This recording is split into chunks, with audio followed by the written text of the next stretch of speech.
So the decorations are up, and this is the first of our Saturday Kitchen special seasonal shows. It's our countdown to Christmas, no less.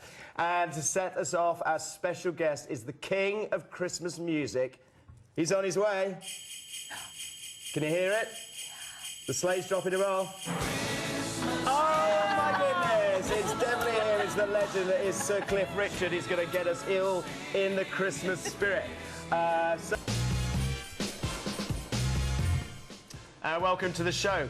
Our countdown to Christmas starts today, so you can start planning your Christmas menu with some cracking winter warmers from Sarah and Itamar and Ellis Barry. And Helen McGinn has the perfect wine list, and as always, Carmen O'Neill over here, Cocktail Carmen, is shaking things up with some great festive cocktails and a little jig, by the looks of it. Unnecessary, but thanks. It went down well. Our special guest today is the perfect person to launch anyone's Christmas countdown. He's always at the top of everyone's Christmas party playlist. Please welcome the legendary Sir Cliff Richard.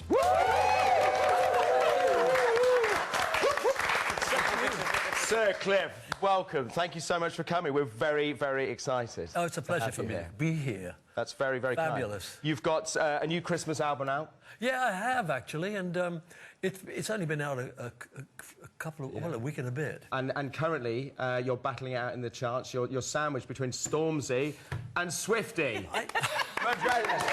Come on. Well, you know, the funny thing is, I shouldn't really be here. To be honest, Cliff, none of us should. I never thought I'd age to 50, let alone 82. And here's all these Stormzys and people having to compete with me, whereas I thought it would be a competition between some of the new guys that are there. But how fantastic. But you know, my record is #2. And that's without any streaming. I don't get streamed. And the top 50 radio play don't play me. So I'm #2 without any other help. Really? Very good. Very good. But I prefer their help. Well, listen, we're going to talk all about that in just a bit, and your amazing career. Do you like the sound of those dishes? Yeah, I do, actually. There's certain things I mean, mussels, for instance, I wouldn't normally eat. But I used to. In fact, funnily enough, I'm sure yours is going to be great. But when I used to go to Portugal, if I had mussels, it was always something we took towards the end because you knew you were going to be sick. Oh, I don't know what they did to it. Excellent. Yeah, but you lost weight, you know. Yeah, well, that's good. I mean, you know. I'll try not to make. Can we get the researcher in, please?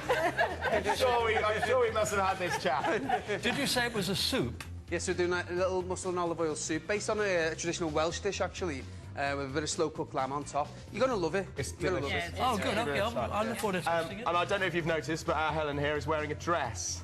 It's clearly a special occasion today. I'm more of a jeans and a nice top you are. kind of girl, but if it's Sir Cliff, I was like that. Right, are you going somewhere nice? I'm sitting next to Sir Cliff Richard. What do you got? We got drinks? I have got drinks, and I know you love your wine. Oh, I do, yeah. I've got a really I used to make it. Oh, well, I know. I didn't make it. I just grew the grapes and my...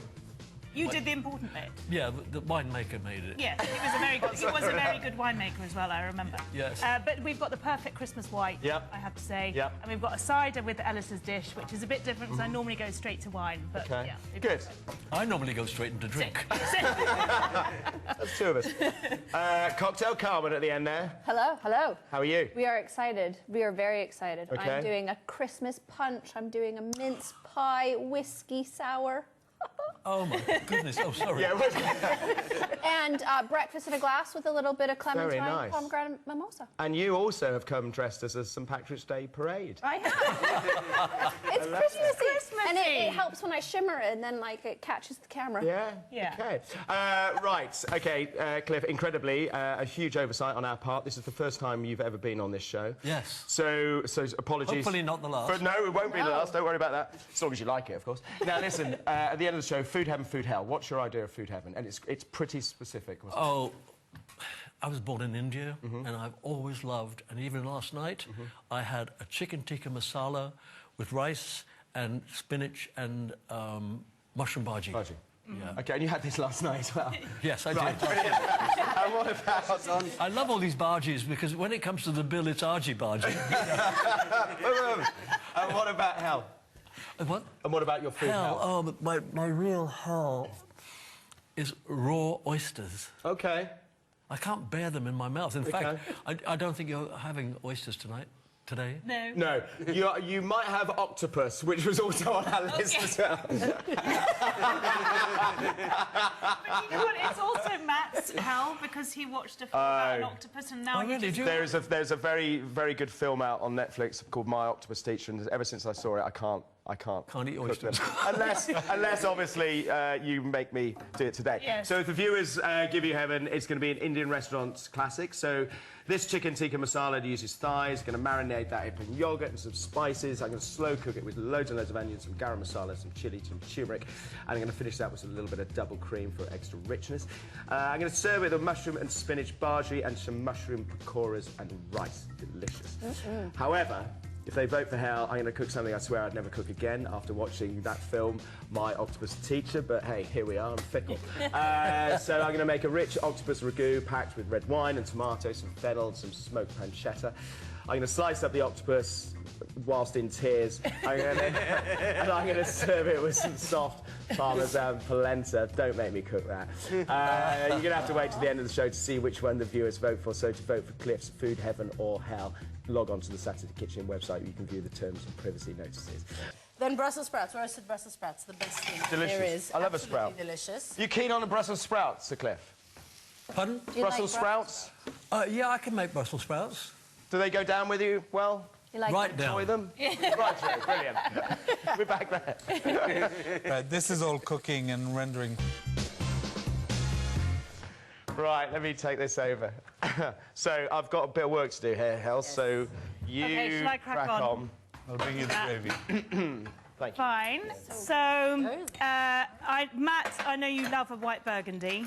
I do. Which it is that Chardonnay, obviously, but white burgundy tends to be quite expensive nowadays. So I wanted something similar, but I've gone to South Africa for this one. So it's a South African Chardonnay. This is from Marks and Spencer's.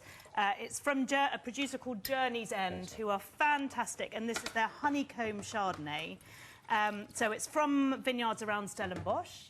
And what it brings with this is the fruits in there, hopefully, once you get your nose in there. It's got a lovely kind of stone fruit character. And when we did it in rehearsal, it sort of picks out the pear in the stuffing. And so for £9, you get a beautiful white with a little bit of oak aging as well, a little bit of backbone, just a touch of toastiness. And it's really nice and creamy as a wine, which I think just works with roast chicken.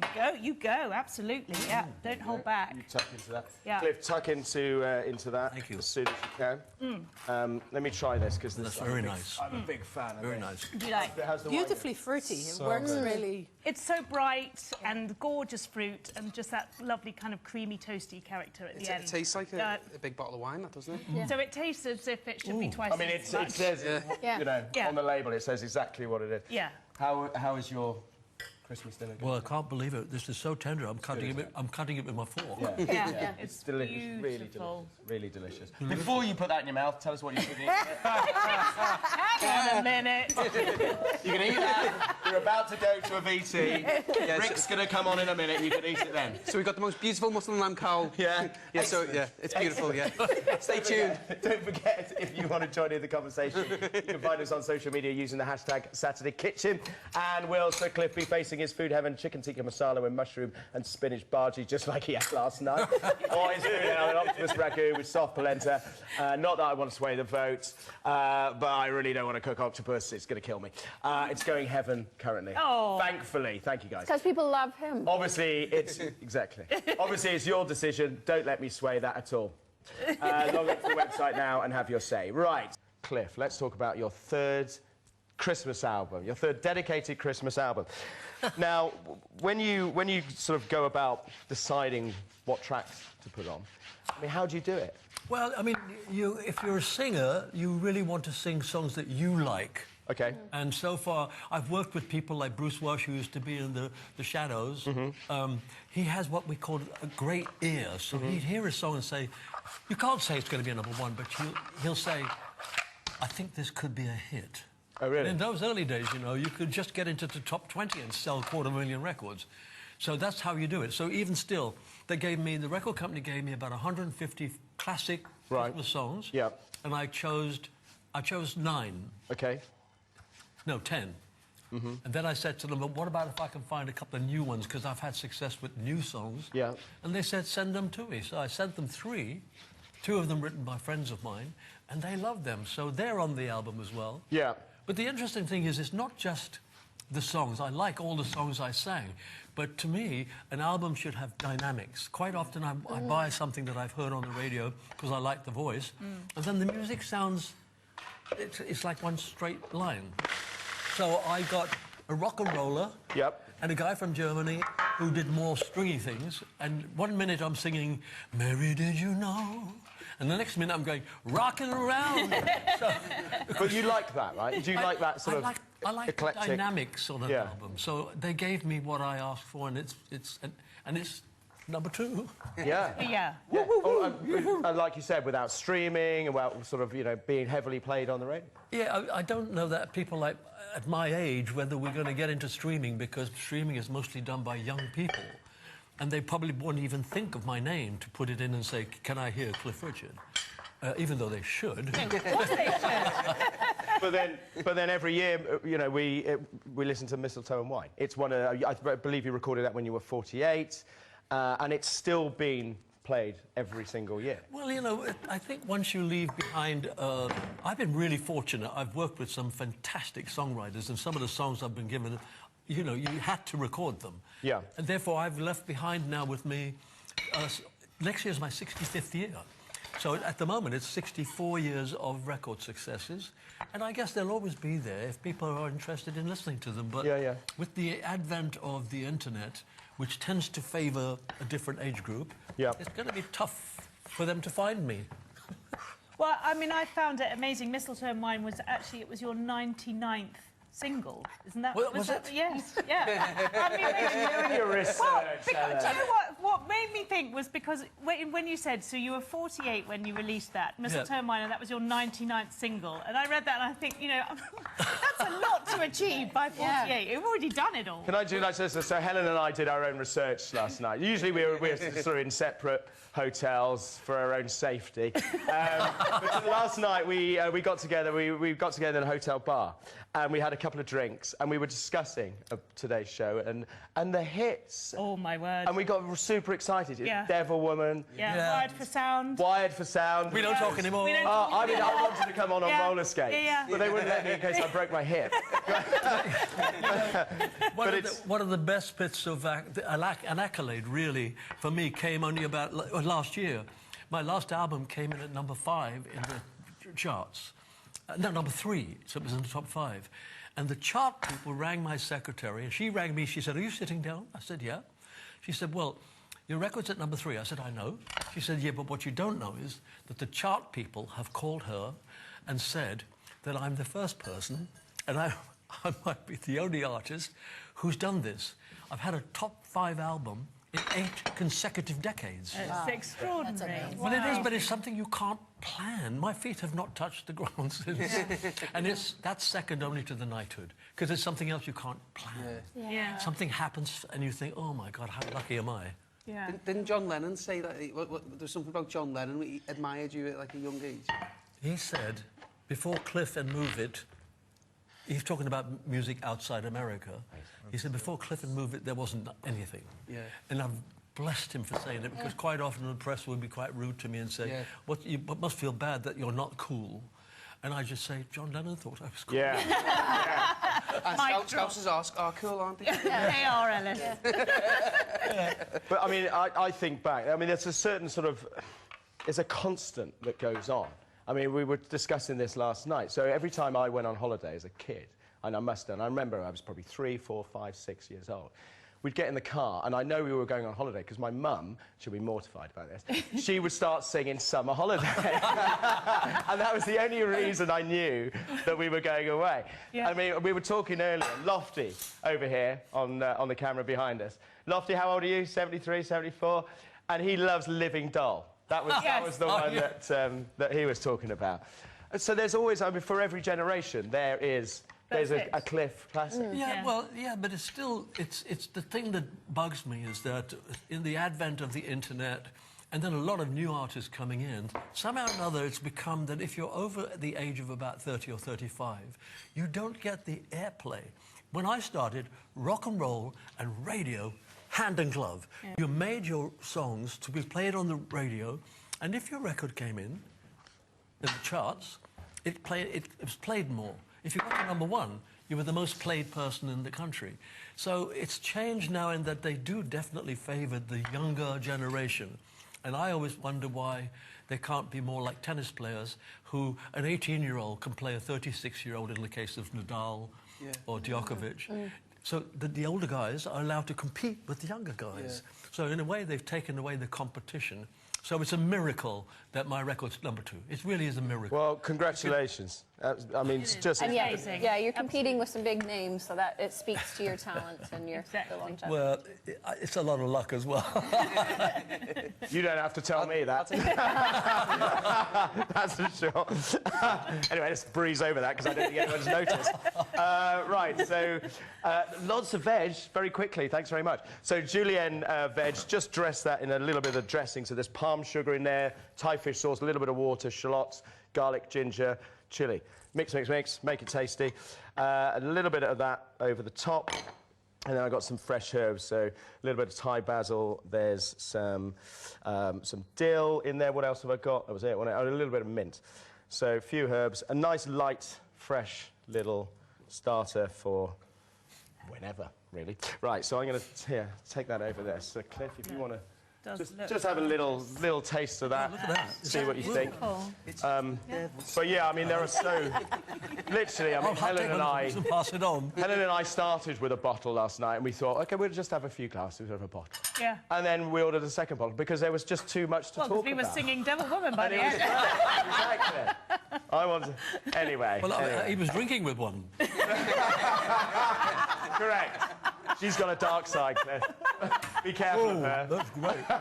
Right, so what will I be making for Cliff at the end of the show? Will it be his food heaven, chicken tikka masala?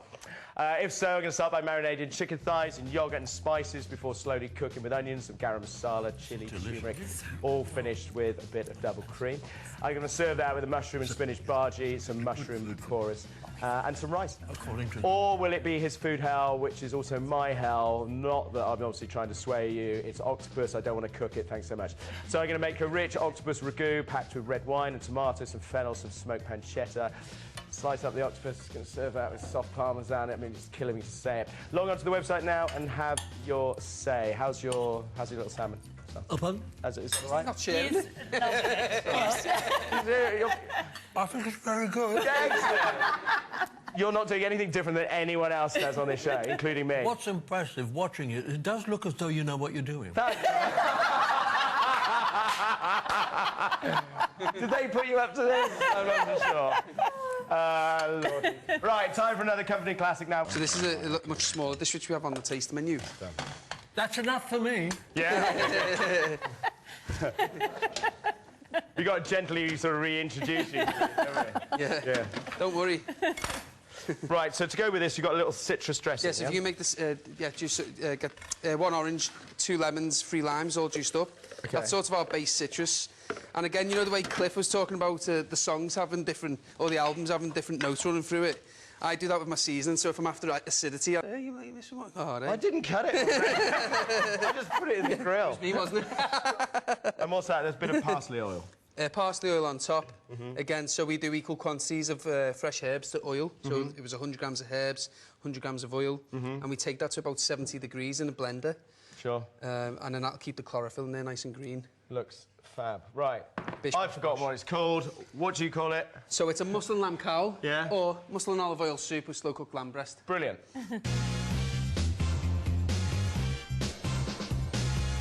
Right. Let's get that. OK. Oh. You nervous? Go easy. Yeah, Colin, you have one of those. Hang on, so what right, Hells, what have we got? We got Well, because this is obviously quite a velvety, unctuous dish. I mean, that the soup is. So I wanted something that would help cut through that, really. And as you know, normally I would go straight to wine, but for this, cider is what we've gone for, because Cider? cider works really well. It's so food friendly, and you know, I thought you cook mussels in cider. Cider does go with lamb. Oh, really? Oh my God, I haven't had cider for about 65 years. What would you like on cider? You lot of fun on cider. Is that why? Try this one. So it's from I South will try. Oh, Africa. no, darling, I'm trying it. So it's from South Africa, from a producer called Scully, and they use eating apples, because in South Africa you can get them really nice and ripe. So this is actually made from Golden Delicious. Oh, right. And Scully, it's so crisp, it's so appley. But is it alcoholic? Yes, but only lightly. Good. You were worried. How is that, Carmen? This is delicious. Yeah. And I'm not going to talk. Oh, excellent. Because that makes great TV. Didn't know you got that name. This is really nice. Do you like it? It's really good, isn't it? Yeah. It's very easy going cider. Some ciders are like in your face. So this isn't scrumpy. Like this is just really. It's what's it? This is a dangerous one, because that's like juice, isn't it? It's just like juice, and it's really fresh and But it cuts the soup. It keeps the creaminess from the soup. That's It really what you want. cleanses the palate. It's delicious. Let's see what Cliff thinks. Yeah. Cliff, how is that? That's fantastic. There you go. I've just changed my heaven choice. God, because that'll mess things up. Right, let's hitch a ride now with a hairy bike. Right, website vote's now closed, and we'll find out whether Cliff's facing his food heaven or you're going to make me cook octopus in just a bit. OK, let's move on. It's time for our award-winning Cocktail Carmen. Woohoo! It is happy hour. Award-winning Cocktail Carmen, how are you? Thank you. I'm really excited about this. This has been my favourite cocktail recipes to create, so let's start the party. Like a tequila sunrise, which used to go down very well with me in the 90s. Well, then, hopefully, this is improved. Very nice. There we go. It's very smart, thank you. Yeah, breakfast. So, as we're moving from breakfast, what does everyone think of that? Little bit orange juice, prosecco, bubbles. Yeah. That little bit of amaretto, just very nice. Taste it at the back, lovely. Yeah. It rounds it out. Very It's all nice. getting a little boring because it's all good. Oh, don't worry, we got some more. We're getting better. We're even getting better. We are going to make a punch. The great thing at Christmas, people come all together. You don't want to be making 15 cocktails when you walk in the door and everyone's walking in and saying hello. Do people still make punch? Isn't that kind of a yes, North American thing? They do, and Who's made punch here? Thank you. One person. Anyone else made punch? Well, you will all None be of them. making. I make my own rum punch in Barbados. Oh, yeah, but that's different. Is it quite lethal? Well, I discovered a thing called falernum. Did you ever hear of falernum? No, I don't know that. Because it's got 11% alcohol. So you then in Barbados, it's 1 of sour, 2 of sweet, 3 of rum, and 4 of ice. So you put the lime, the falernum, and then triple job of rum, and apparently it's the old original Barbadian way of doing it. Yeah. Oh, nice. And I usually follow everybody around while they're swimming. I go in my pool with them drink. If Sir Cliff is starting a punch, then we will be making. Okay, I'm back in the punch. You're back in the punch. I'm back in the punch. I'm going. So incredible. Now, the other thing. You might want to get a good label on it. Yes, but you know what I mean? you taste packaging. it. I tell you, Label. having tasted it, I would be very happy with that as a present. I have tasted it. It's delicious. I'm just thinking it needs a makeover. The end. You're going to take a little bit of fresh nutmeg, grate that over top. Can I drink it now? Yeah, drink that. Cheers. Oh. Cheers. And serve, because we don't want to waste anything. We've got some mince pies with leftover mince filling that we had, so nothing goes to waste. My look at goodness this. me. Christmas present. Unbelievable. That is her best work. That is absolutely delicious. Have a mince It's pie a dangerous. taster. I did make my team drink about 30 This is my of first them. mince pie. Well, So, It's my first, yeah. very happy. that's delicious. Any favourites? Oh, this. I like this one. There you go. That's why you're booked. Very It's nice. right, Cliff. Cheers. I'll come to your house in Barbados. I'll Yeah, make of course them in you will. Barbados. This is not a pitch. Right, Will Cliff faces his food heaven chicken tikka masala with mushroom and spinach bhaji, or his food hell octopus ragu with soft polenta.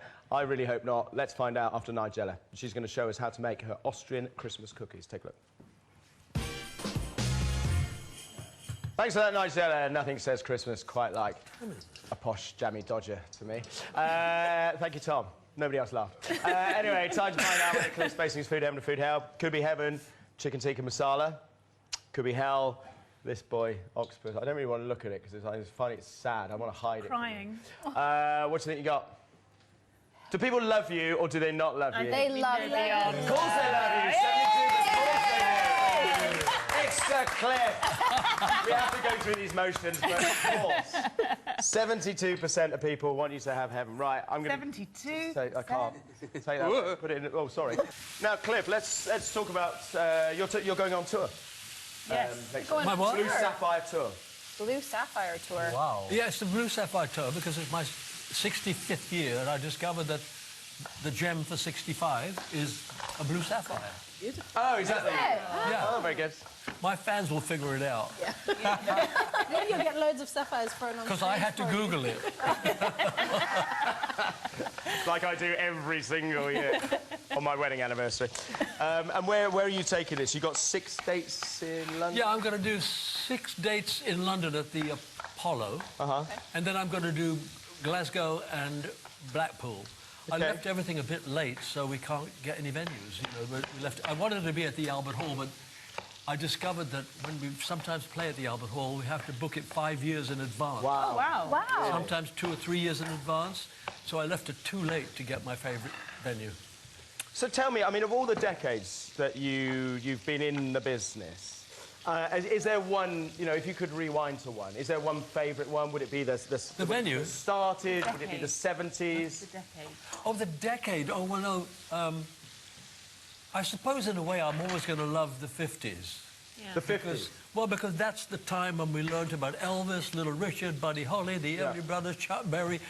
I mean, there's nobody actually like them anymore. No. But they're the ones that created rock and roll. America will always be the fatherland of rock and roll. And every single pop singer in the rest of the world is only there, including me, because of Elvis and Chuck Berry and Little Richard. Yeah.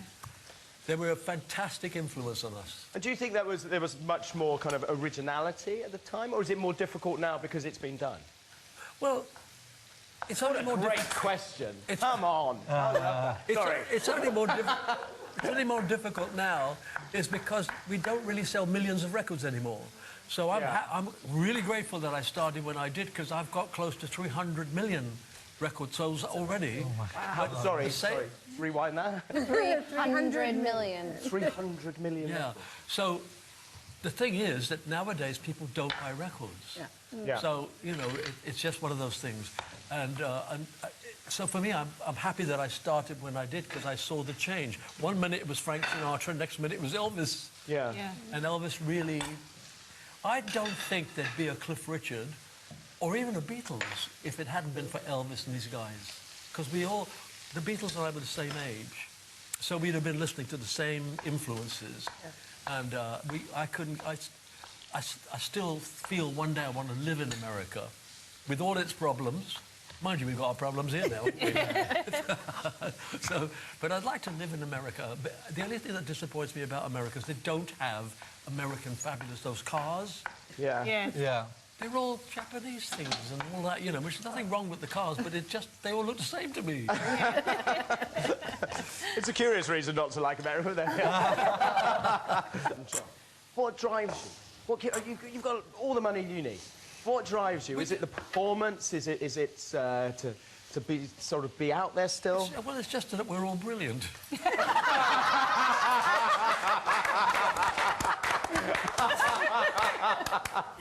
OK, fair enough. Let's move on. I don't think you need a different answer than that. Well, the thing is, again, I feel sometimes that we lose out a lot. Our industry is not great for close friendships. Because, first of all, we compete all the time, but that's not the problem. We really only meet, for instance, there's a Royal Command show. Tom will be there, Shirley Bassey will be there, Tom Jones, me, and then we in and out of each other's dressing rooms and hugging and pictures. And when it's all over, we don't see each other again for another 5 or 6 years. Right. And, you know, to me, a close friendship is when people say, do you want to come to an Indian restaurant tomorrow night? We're all going out. Yeah. You know, and so we're not as matey. Yeah. Although I feel now that I can actually say I know Tom Jones quite well, because he came to Barbados last year. Right. And we ended up at the same barbecue, and they sat me next to him. Whoa, what a barbecue that would be. Well, we sat like this and talked, and everybody said afterwards that was really rude. You know? we just chatted to each other, and I learned more about him in that sort of period than I'd ever known. So anyway, I've said to him, look, if you want to come to Barbados and I'm not there, you can still come and stay at my house if you want to. But you wouldn't say that to just a stranger, would you? Yeah. So anyway, so I felt I got to know him. And Paul McCartney, of course. Yeah. I met him at one of these functions at Abbey Road. And he said to me, we were so angry with you. You were the favourites of EMI. And I said, what do you mean? He said, because every time we phoned for Studio 2, you had it. I said, Paul, please. Every time we rang for Studio 2, you had it. So we were hating each other for no reason at all. Yeah. You were there first. I got there first, yeah. Those behind all those years ago. Still holding on to that. Still hurts. You what, sorry? Do you want me to marinate that? Or... No, it's done. It's done. We need to talk about Cliff at Christmas on BBC, BBC Two, I believe. It's a special with Sarah Cox. Is that right? Oh yes, yeah. The TV show. We were supposed to do it about 3 or 4 months ago, and then the Queen died, and we were in the last day of rehearsal, and then the BBC cancelled it, postponed it. Yeah. And there's a singer that Andrea Corr of the Corrs was coming to sing with me, and I'm thinking, oh, we've lost her, because she's probably not going to be available now. Anyway, I'm only mentioning it because I've never hugged someone so much. Her family, 2 sisters and a brother, were invited to do one show in Australia. And she said she sent them on ahead, and she stayed to do my show, and that night she left to go to Australia. Oh, wow. I couldn't believe it. And sometimes, you know, we are a fraternity, but because we don't see each other a lot, it's hard to get to know. Yeah. But I thought that was a really fabulous thing she did. Yeah. So I had her on the show, and she was absolutely wonderful. She looks great, and she sang the Christmas song. You know, chestnuts roasting by... Fabulous. Absolutely fantastic. Beautiful voice. Yep. Beautiful voice. Excuse me. Right, Helen, I'm just about to serve up. What are we drinking with this? So with this one... Almost looks like a rosé. It is. It's a Carver rosé, actually. Well, the funny thing is, in terms of Indian food, I always have rosé. There you are, you see. See? You're not just being nice to But, you devil know, women. Well, it's because you know what you're doing. So this is $5.99 from Morrison. Carver rosé is a brilliant... Rosé is brilliant with spice anyway. Yeah. But bubbles and chicken tikka masala, that is my go-to with Oh, yeah, is it? Yeah. masala, is pink bubbles, so we thought we'd do this one. Only Well, $5.99? $5.99 Really? from Morrison's. For yeah. what? Very good. That's it? For the Carver. Really? Carver, yes, it's called $5.99? Castilla I thought de they said Sierra. everything's going up in I know price. it's hot, but just have a little mouthful of that. Just have a little try a taste of go. the sauce Have and a see if little it's taste of that. as good as the one you had last night. Yes. How hot is it? It's quite hot. Don't burn yourself. Yes. Fire hot. Great. That'll wash it down. Brilliant. That's all for today on Saturday Kitchen Live. Thanks to Ellis, Sarah, Itamar, Helen, Carmen, and of course, that's lovely. Cliff. Good? Yeah, Excellent. fabulous. All the recipes in the studio on the website, bbc.co.uk/Saturday Kitchen. I've got more Best Matches tomorrow at 9:45 on BBC Two, and next Saturday I'll be back here live with the Hairy Bikers, Ollie Taboo and Luke Evans. Have a great weekend. Bye for now. Cheers.